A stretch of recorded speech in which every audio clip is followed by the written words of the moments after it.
안녕하세요. 오늘 여러분과 함께 깊이 파고들 자료는 김종애 대진대학교 교수의 문학치료의 수리 논리적 접근이라는 논문입니다. 문학치료, 그러니까 이야기의 힘으로 마음을 치유하는데 여기에 수리 논리라는 어떤 틀을 쓴다는 거잖아요. 이거 정말 신선한 발상 같아요. 네, 맞습니다. 이번 탐구 목표는 이 논문을 통해서요, 문학치료, 특히 그 안에 숨어있는 어떤 논리적 구조가 어떻게 우리 안의 이야기를 새롭게 쓰도록 돕는지, 또 스스로를 치유하는지 알아보는 겁니다. 특히 요즘처럼 복잡한 사회에서 왜 이런 접근이 필요할까 같이 살펴보시죠. 자, 한번 시작해볼까요? 네, 좋습니다. 이 논문은요, 현대사회가 굉장히 빠르게 변하잖아요. 그렇죠. 그러면서 기존의 어떤 서사들, 예를 들면 전통적인 가족관계라던가 이런 것들이 더 이상 딱 들어맞지 않는 상황에 주목을 합니다. 아, 예전 이야기들이 좀 안 맞게 되는군요. 그렇죠. 그럴 때 이제 개인이 자신의 자기 서사, 그러니까 자기 삶의 이야기를 좀 주체적으로 다시 써야 한다는 거죠. 이게 심리적 어려움을 극복하고 주체성을 회복하는데 문학치료가 아주 중요한 역할을 할 수 있다. 이렇게 강조하고 있습니다. 특히 이제 한국 문화는 이야기가 되게 중요하잖아요. 네, 서사가 중요하죠. 네. 거기다가 IT나 미디어 발달하면서 서사의 변화 속도는 더 빨라지고 있고요.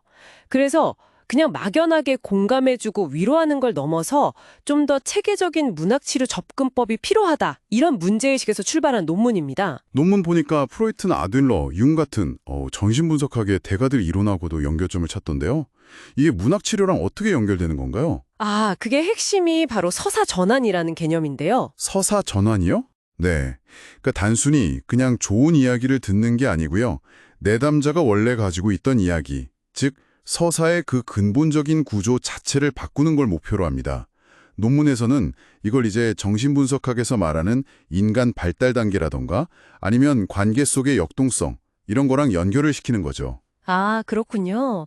그럼 예를 들어서 그 오이디푸스 콤플렉스 같은 거 있잖아요. 네네. 아버지랑 아들, 마이너스 X, X 이런 갈등 서사를 분석하고 그걸 넘어서서 아들이 자기 주체성, 새로운 X를 찾아가는 과정, 이런 식으로 설명하는 건가 보네요? 정확합니다. 바로 그겁니다. 그냥 감정을 푸는 데서 그치는 게 아니라 그 서사의 논리적인 구조를 바꿔서 진짜 성장을 이끌어내려는 시도인 거죠. 이 전환을 돕는 단계로 공감, 역설, 통찰, 전환 이렇게 4단계를 제시하는데요. 특히 그 역설 기법이라는 게 좀 흥미로워요. 역설 기법이요? 네. 마치 그 문제 해결 이론 중에 트리즈라고 있잖아요. 모순을 활용해서 창의적인 해법 찾는 거요. 아, 네네, 들어봤어요. 그것처럼 고정관념을 탁 깨고 새로운 이야기의 가능성을 열어주는 그런 역할을 할 수 있다는 겁니다. 수리 논리적이라는 표현이 사실 처음엔 좀 딱딱하게 들렸거든요. 그렇죠. 그럼 이게 복잡한 수학 공식 쓰고 그런 건 아니군요. 네, 그렇진 않습니다. 수학이라기보다는요, 관계의 핵심적인 역동성을 좀 명료하게 보여주려고 기호를 쓰는 거예요. 일종의 상징적인 도구, 기호 체계라고 보시면 됩니다. X와 마이너스 X를 사용하는데요. X랑 마이너스 X요? 네. 여기서 X는 관계 안에서 기준이 되거나 영향을 주는 중심축. 예를 들면 부모님이나 전통적인 역할 같은 거요. 그리고 마이너스 X는 그에 대해서 영향을 받거나 혹은 대립하면서 자기 정체성을 찾아가는 대상. 자녀라던가 새로운 역할을 찾는 모습이랄까요?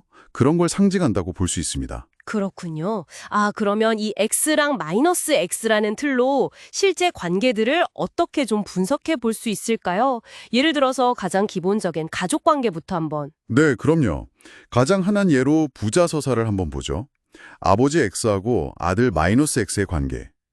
흔히 대립도 하고 갈등도 하지만 동시에 또 인정받고 싶어하는 그런 욕구들이 막 얽혀 있잖아요. 네, 그쵸. 복잡하죠. 여기서 이제 문학치료를 통한 전환이라는 건 아들이 아버지의 영향력, 마이너스 X에서 벗어나거나 아니면 그걸 건강하게 받아들여서 자기만의 주체성, 새로운 X를 딱 세우는 과정인 거죠. 그냥 반항만 하는 게 아니라 성장하는 걸 목표로요. 아하. 모녀서사도 비슷하면서도 또 다른 결이 있어요. 어머니 X와 딸 마이너스 X 사이에는 강한 애증이나 동일시 같은 게 있잖아요. 있죠. 여기서 전화는 딸이 어머니와의 관계를 좀 새롭게 보면서 자기만의 고유한 여성성이나 자아, 즉 새로운 X를 찾아가는 여정이라고 할 수 있습니다.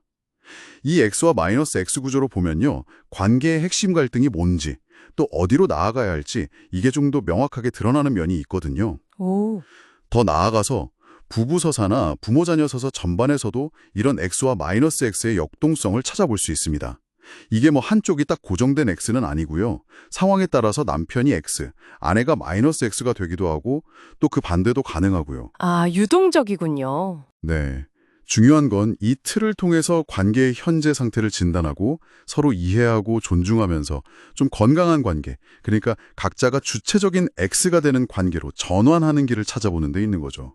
와, 듣고 보니까 이 X와 마이너스 X라는 상징 체계가 생각보다 되게 유용한 렌즈가 될 수 있겠네요.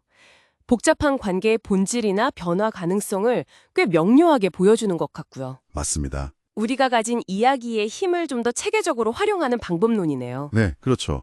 이야기가 가진 치유력을 어떤 논리적인 틀로 분석하고 방향성을 제시하니까 막연함을 넘어서서 좀 구체적인 자기성찰과 성장이 가능해진다는데 이 접근법에 의의가 있는 것 같습니다. 마지막으로 여러분께 질문 하나 던져보고 싶네요. 네. 여러분이 혹시 무의식적으로 계속 반복하고 있는 자신이나 다른 사람과의 관계에 대한 나만의 서사는 어떤 모습인가요? 혹시 그 안에도 X와 마이너스 X처럼 뭔가 고정된 역할이나 벗어나기 힘든 대립구도 같은 게 있지는 않으신가요? 만약에요, 그 서사에 전환이 일어난다면 여러분의 삶에는 어떤 새로운 이야기가 펼쳐질 수 있을지 한번 잠시 생각해 보시는 건 어떨까 싶습니다. 와, 정말 깊은 질문을 남겨주셨네요. 오늘 이 깊이 있는 분석 정말 감사합니다. 네, 감사합니다.